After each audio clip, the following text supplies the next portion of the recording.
While the percentage of women having heart attacks is approaching that of men, the way women experience the attack and ultimately the recovery process is surprisingly different.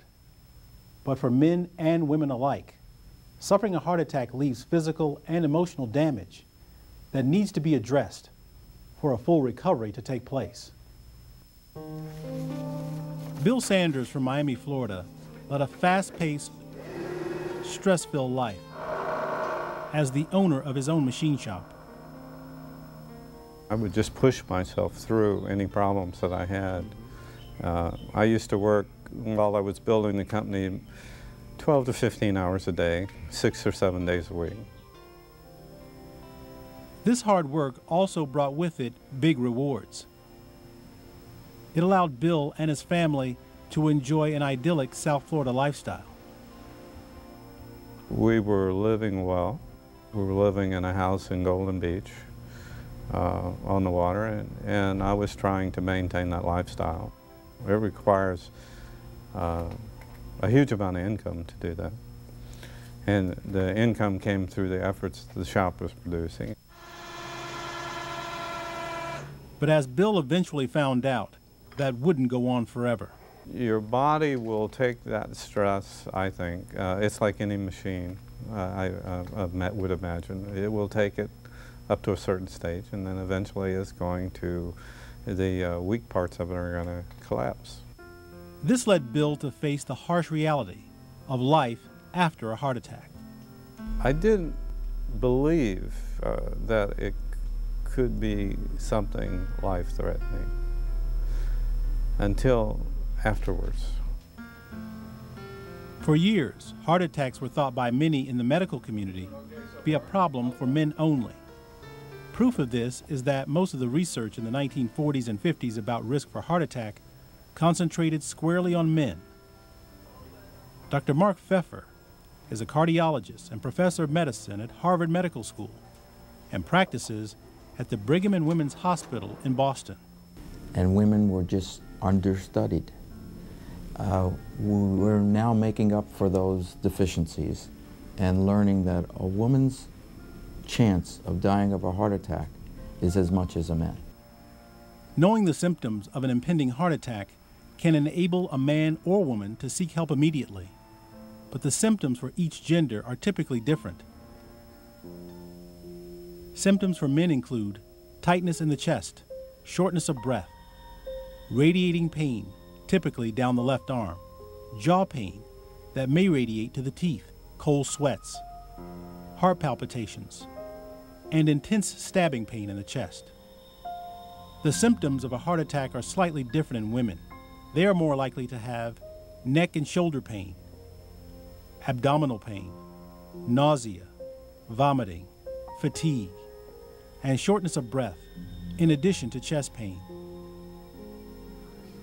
And because of these different symptoms, women often seek medical care much later than men do. Not everybody comes in with a textbook description of my left arm. So we're all aware of this, and we just have to have our antennas up for different presentations in men across the spectrum. Same thing for women, but even more so. There are also noteworthy differences between men and women in both the causes and recovery processes.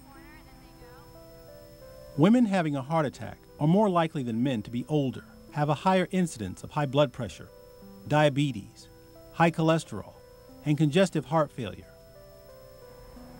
Most disturbing in the gender differences is that post-heart attack care may actually work better for men than women. A University of Michigan study found a significant difference between the treatment men and women receive before and after their attack. The study pointed out that women patients were less likely than men to receive a one-on-one session with doctors or nurses to help them better understand and take charge of the medicines and lifestyle changes that could improve their health.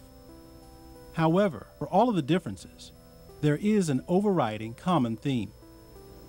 I think this is something that we shouldn't generalize, and a person is who we're taking care of, and that person, whatever their chromosomes or men or women, need to be working with a healthcare provider to optimize their risk. We've seen how the symptoms of a myocardial infarction affect the body. But when this occurs, what is physically happening to the heart? When a heart attack happens, it means at that moment, cells within the heart muscle begin to die because of an interruption in the blood flow to the muscle. This is called coronary occlusion. This occlusion, or blockage, may be partial or complete. That's the early phase of the heart attack.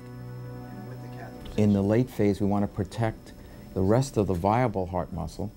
So these are all things that are going on, but the whole spectrum boils down to, can we preserve myocardium? How much is being lost?